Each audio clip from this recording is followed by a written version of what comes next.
I've been driving to work and praying, and I've been trying to think of a word that describes what God's love feels like, what it does for you when you experience it. And I couldn't really find a word, but then I found one. And the word that I would use is nourishing. It nourishes you. I felt nourished by God's love. I was thinking about, what was I thinking about? Thinking about, how my mind is racing almost all the time. And I'm constantly judging myself. Like, if I think I should do this, then I immediately thereafter think, hey, you shouldn't do that. That's a ridiculous notion. Gee, whatever made you think of doing that? And it's like that for everything. Tying my shoes, going to the bathroom now or in 5 minutes, now or in 10 minutes. Should I do this thing first? Should I go and do this? It's a rat race in my mind. And I was asking God, because where are we going? Where am I going? What's my destination? When I think about the things I want, when I think about healing my teeth,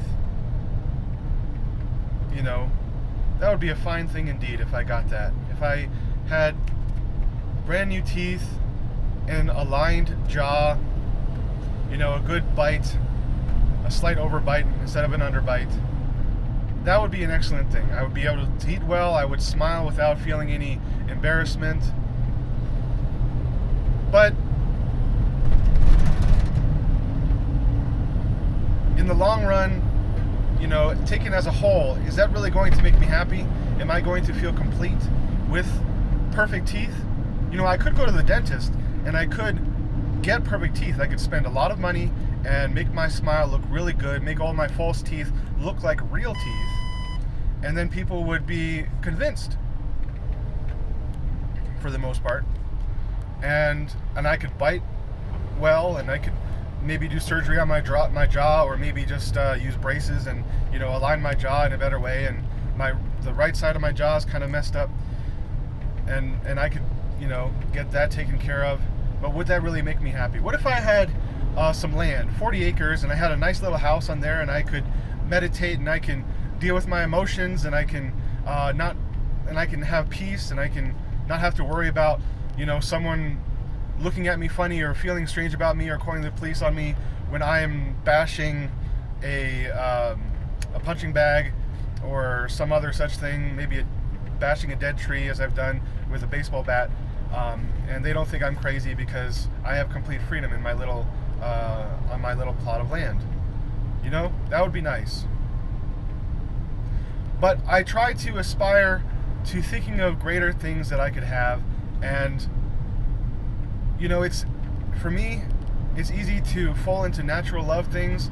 I've been looking into a lot of vision work and, keeping in your mind's eye a chief aim and trying to imagine yourself having the thing that you want as though it's really yours. And I think some of that, there's some dovetailing between natural love, science, and divine love science.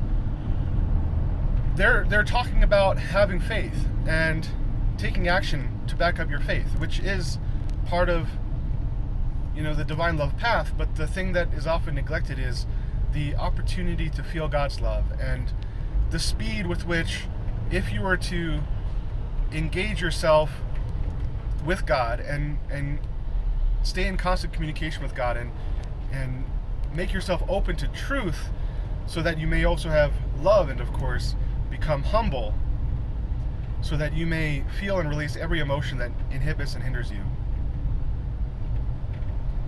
then you can speed up all the manifestations of all the things that you want.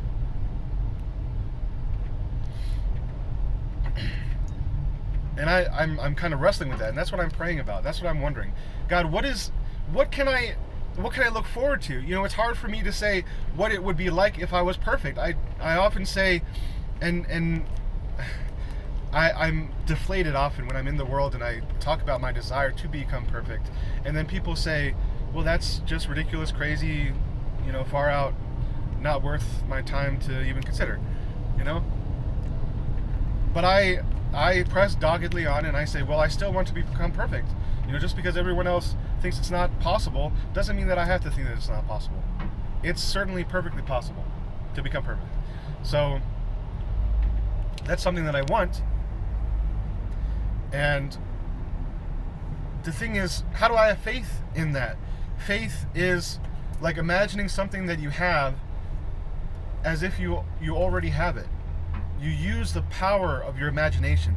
My God, the imagination is so powerful and important.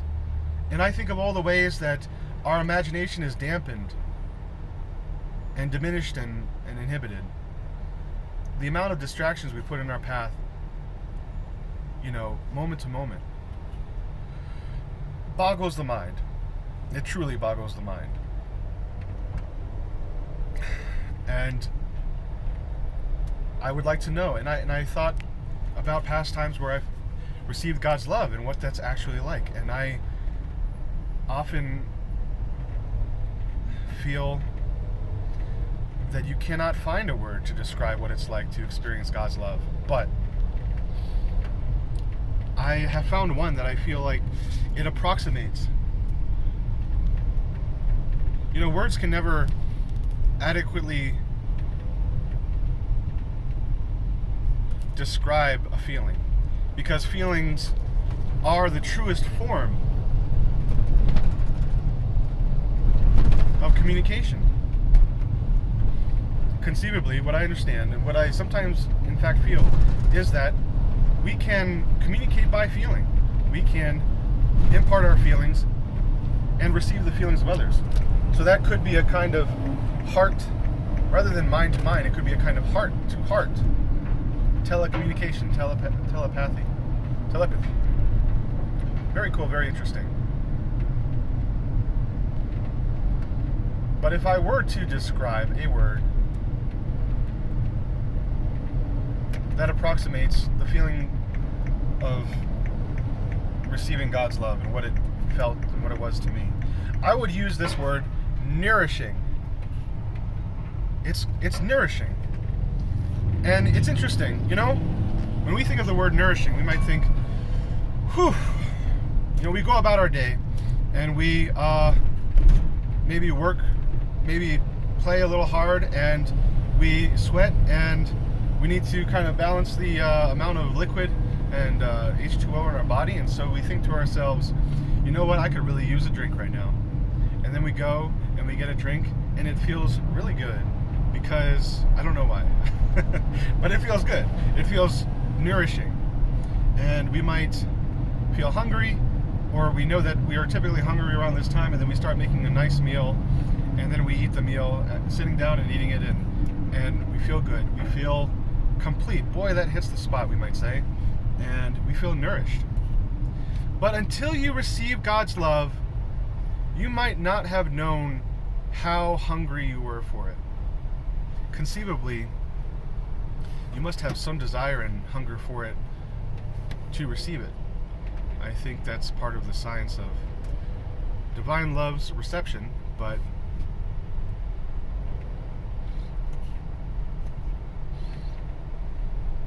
when you actually experience it, there is a degree to which you will probably be surprised at how wonderful and deep and comforting in a true, satisfying in a very, very true way. There's no ugly parts to it. There's no flaw to it. There's no incompleteness to it. If there's anything that's incomplete about it, it's the lack of it later. Wanting to be there more, but not getting it again. And that lack can make you feel incomplete. But when you experience it,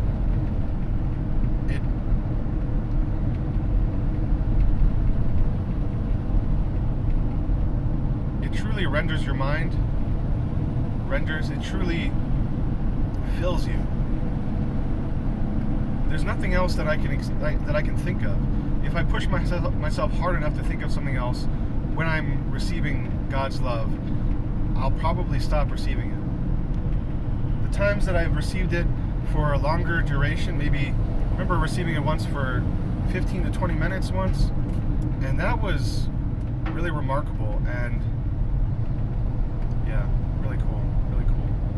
Anyway, yeah, nourishing. Nourishing is a word that I would use, and you might not know that you needed that nourishment, and that's what's very interesting to me. All right, I'll end it there. Thanks for watching.